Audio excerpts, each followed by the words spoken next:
In this video, I'm going to show you how you can easily record a video in PAL format on your iPhone.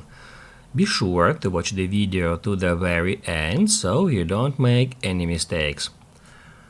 Let's get started, and first off, open up Settings and then scroll all the way down until you find Camera. Here it is.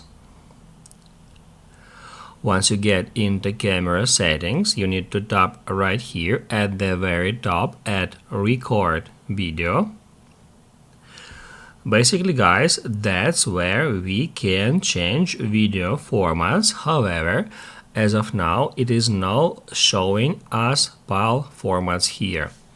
That's because, first off, we need to turn on the option which is called Show PAL Formats. If I tap on it, it will show me some PAL formats here, and then I can select 1080p or 4K at 25 FPS PAL format. Basically, guys, that's it. If this video helped you out, don't forget to hit the like button.